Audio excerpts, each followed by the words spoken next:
राम जय राम जय राम, श्री राम जय राम जय राम।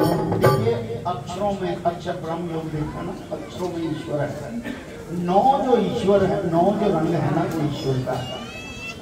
108 की माला भी जपते हो तो उसका नाम भी 9 है। 27 नक्षत्र है तो उसका जोड़ भी 9 है। 18 अध्याय है तो उसका नाम 9 है। ये ईश्वर ने अंक बनाए हैं। और अभी पाठ की जो 9वें अध्याय की समाप्ति वो भी 9 के ऊपर स्वाया। स्वाया का मतलब ईश्वर का आशीर्वाद, स्वाया लगता है किसी भी चीज के ऊपर। तो आइए स्वयं ईश्वर विराजमान है। गीता महात्म्य सुने। जो जिस जगह पे बैठा है, खड़ा है, वहीं हिले नहीं, ताकि इसको सुनने से आपका पूरे श्रीमद् भगवद गीता का आपको पाठ का फल मिले। वो शंकर भगवान की गीता महात्म्य। श्री भगवानोवाच अब हिलो मत कोई भी। नारायण जी कहते हैं जो ब्राह्मण साधु वैष्णव योगी 18वें अध्याय का पाठ करते हैं तिनको मैं कई अश्वमेध यज्ञ का फल देता हूं। कहने का भाव कि श्रीमद् भगवद गीता जी के आप घर में करो, घर घर करो, तो ऐसी बात नहीं। वैसे तो शस्त्र घर में नहीं होने चाहिए, जितने भी शास्त्र हैं घर में नहीं हो, क्योंकि आप पढ़ते नहीं हो। पढ़ते नहीं हो तो शास्त्रों में ईश्वर है, और ईश्वर को सुला के रखा है तो ईश्वर का अपमान है। आप जो शास्त्र रखते हैं उसे पढ़ना बहुत जरूरी है। आप 18वें अध्याय का रोज घर में पाठ पढ़ो तो कई अश्वमेध यज्ञों का फल ईश्वर आपको देंगे। कई कपड़ा गोदान किए का फल, असंख्य चंद्रायण व्रत किए का फल, बोल शंकर भगवान की। और भी बड़े बड़े दान पुण्य का फल देता है जो केवल 18वें अध्याय का पाठ करते हैं। अब देखिए कितनी बड़ी बात ईश्वर ने इस श्रीमद् भगवद गीता के महात्म्य में। तो आप किया करो, ईश्वर का नाम लो, पियो। दूसरी बातें करने से, एक दूसरे की चुगली निंदा करने से, खास करके अपनी बहनों माताओं को कहता हूं, तो ये फल किया करो ताकि घर में स्वर्ग रहे, इतने गौदान का फल मिले, इतना अश्वमेध यज्ञों का फल मिले, और घर में सुख समृद्धि आ जाए। ऐसा काम किया गया। भगवान के दरबार में जब जाते हैं तो पहले ये पूछा जाता है, दरबार में जब होता है कि इसने को पुण्य किया बताओ जल्दी। कहते हैं इसमें एक बार गौ की रक्षा थी, गौ को मारने आता उसकी रक्षा की।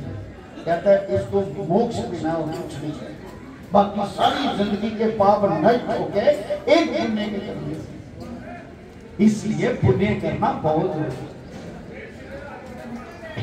जो नित्य प्रति श्री गीता जी का पाठ करते हैं, अब पूर्ण नित्य प्रति रोज जैसे आपने पूरा महीना किया और पूर्ति के साथ सुनते हैं, हे लक्ष्मी पवित्र स्थान में बैठकर पढ़ते हैं, सुनते हैं। पवित्र स्थान कौन कौन से है?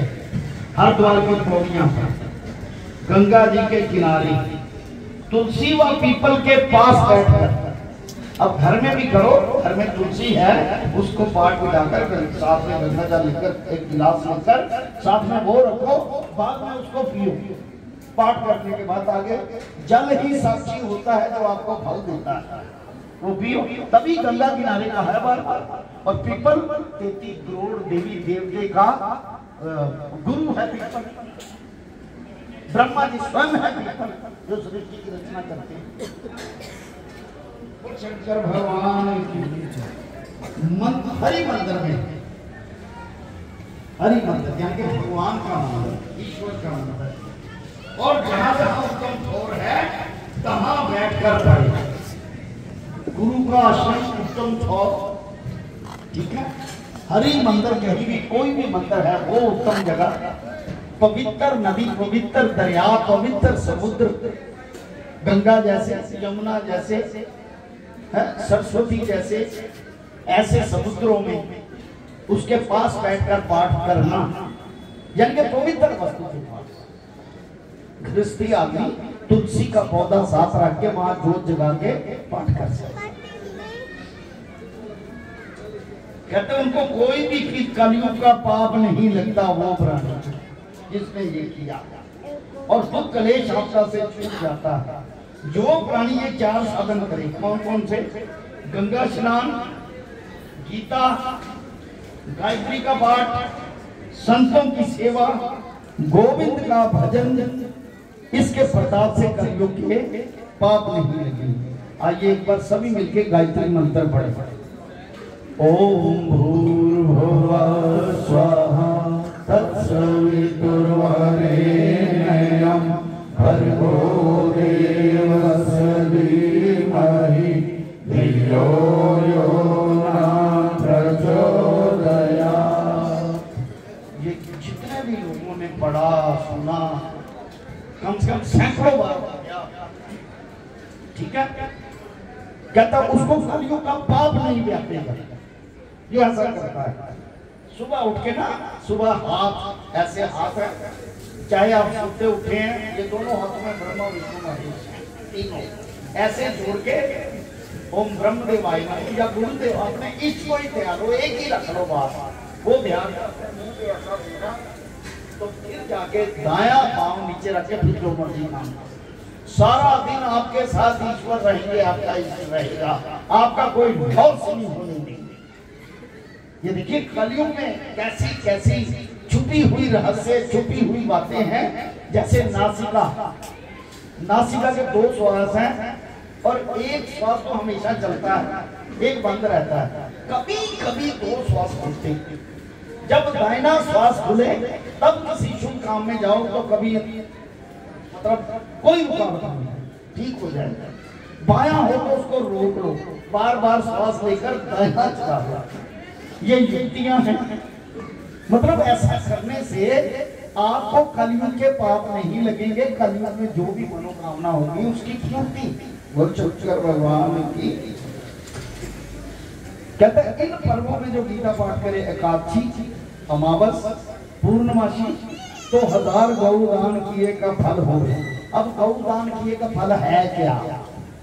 गाय जो है ना, कपिला गाय 36 पदार्थ देती है, यानी कि आपको खान पान की जितनी सामग्री चाहिए कलयुग में, गृहस्थ जीवन में चाहिए, वो देती है गाय।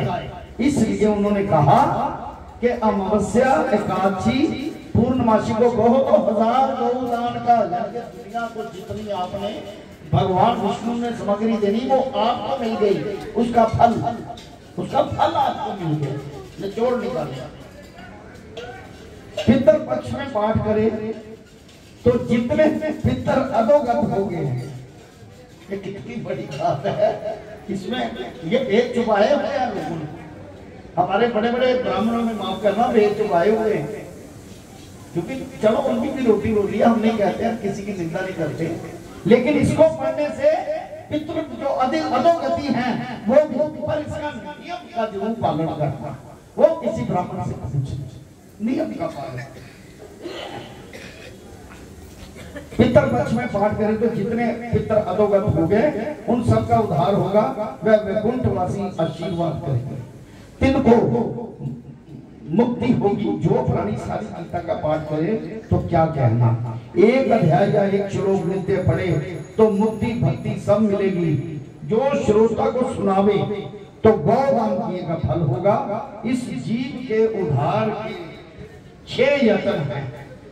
हम जो जीव है ना, हमारे उद्धार के केवल 6 यत्न हैं। गंगा स्नान करो, गीता पाठ करो। गंगा रोज तो नहीं बंदा जा सकता, तो जहाँ बैठा है वहां गंगा की कहनी तो कभी ना कभी तो जाते हैं, साल में एक बार।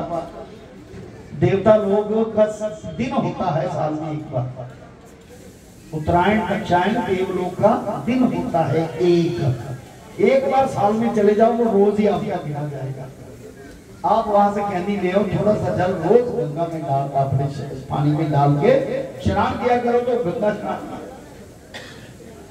कपिला गौ की सेवा करना, गायत्री पाठ, तुलसी पीपल के में जल सिंचना और ज्ञानी संतों की सेवा करना, एकादशी व्रत रखना।